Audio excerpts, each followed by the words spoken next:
My name is Katie Knickrum. I am going into my 14th year of homeschooling my children. I have 6 children. I have graduated 1, and I have obviously 5 left, ranging from 4th grade to 12th grade.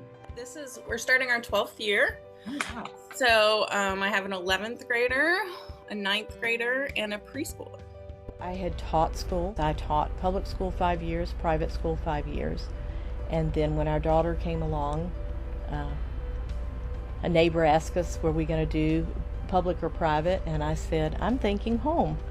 My name is Hope Mabe, and I have been homeschooling starting this fall. We'll be our 22nd year. We have 4 children, and 3 are graduated, and I still have 1 left in high school. My name is Jennifer, and I have homeschooled for about 15 years. I have 2 young men who are now graduated and attending college currently. There are many different homeschool programs depending on which county that you live in. My children have personally played for the Forsyth Home Educators, and they are currently playing basketball for the Surrey Runnin' Patriots. There's a homeschool group in Davison County, Guilford County, that offer all kinds of sports as well, basketball, baseball, soccer, archery, cheerleading, any sport that you could do in a conventional type school. There are homeschool groups and support groups that will offer that as well. And then the electives, you can count the sports for part of their electives. We have done karate through King Martial Arts, and they're still in business. There's an option there for the K-5 all the way up through adults that is available. There's a swim team, there's a cheerleading group, basketball, soccer, tennis, track and field, various interest groups, something that I will tell parents all the time. If there's something that your child has an interest in and you don't find a group that meets that need, start one. Chess club started that way. Now they have chess teams and competition. One young man wanted to do fencing. He and his family found a teacher. They set it up. It turned into intramural competition. One family I know wanted Legos. They wanted Lego Robotics Club. Another just wanted Legos for fun building. They started a Lego club. My oldest son had worked on a farm for some agricultural study. We have done some culinary classes. We have done art appreciation, music lessons that would count for your electives as well. And I just wanted to add that there are many, many things out there that can be used for the high schoolers for their electives and their interaction with other people as far as their sports and things like that. You can go to a co-op where several families go together and take turns teaching different subjects. One mother might be gifted in French, and she teaches French. I had a friend who had been a biology major.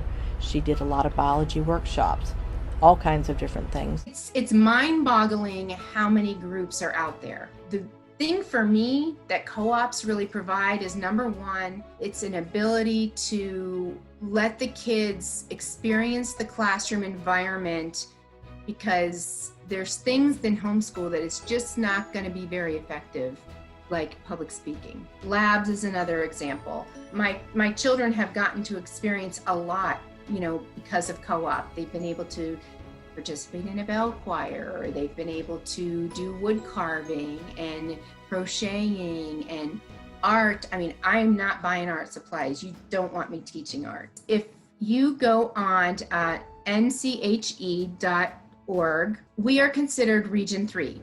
The Piedmont is Region 3. And you will find a list of quite a few groups in the area, and there are a lot of them. There's Emma classes, Forsyth Home Educators. They also have classical conversations all over the area. Winston-Salem has Cornerstone Enrichment, STEM, Impact Classes is another one. There's the Twin City Co-op that happens over at the Y. There's Journey Homeschool Fellowship, that's over in Greensboro. A lot of people don't think about homeschoolers having band classes, but there are a couple of opportunities that you can look into. One is the High Point Homeschool Band. It's located in the High Point area, and the director is Dr. Renfro.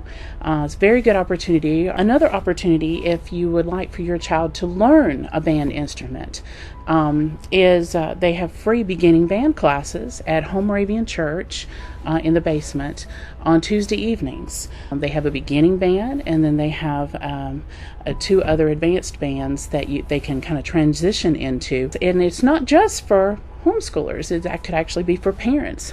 If there's an instrument that you've always wanted to learn, you can join your child and participate in this class. There's also community bands. If your child, let's say they were already in band classes and they have a pretty good awareness of how to play an instrument, there are community bands that you can get involved in. You can still use these opportunities as electives in your high school, as a band elective, and that's what we did. We used it as a concert band elective, which gave them 1 credit every year for concert band.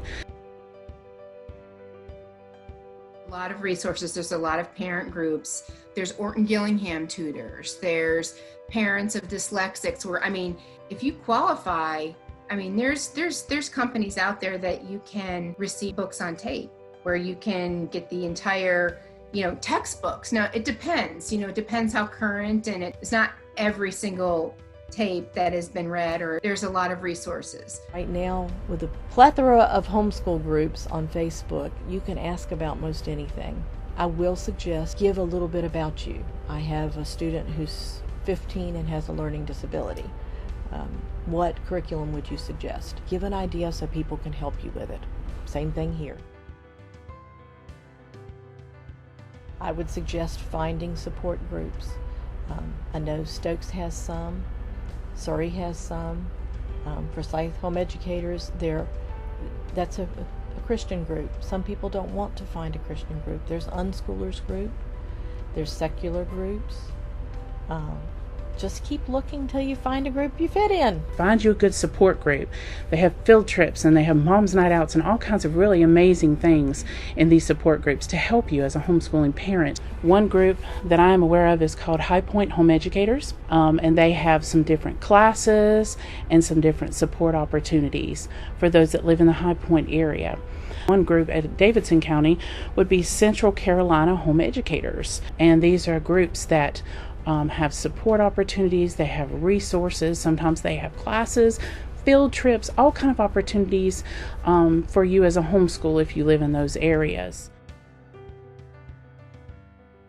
In the Triangle Homeschool Resource Center, right now I have informational events mostly for parents and especially for new homeschoolers, people just starting out, to kind of help them get oriented to the whole world, find support from each other, and just kind of get to know the resources that North Carolina has to offer homeschoolers. So I do informational events, blog on the website, Facebook. I have some courses and classes. I have a virtual support group that has been kind of on hiatus for a while, but we're reopening that next week in an app form. So it would be on a handheld device, which is pretty cool. And then a long-term goal is to actually have homeschool resource community centers where homeschoolers can go to have classes, have, group meetings with their support groups or co-ops or what have you. And just have a gathering place for homeschoolers in different parts of the state. A lot of the informational events are free. So I do consulting. I have hourly consulting packages for transcripts. For support group has an annual membership fee. I can help a family get set up to homeschool legally, pick their curriculum, all that stuff. So I do that as a consultant. But the rest of the informational events are free.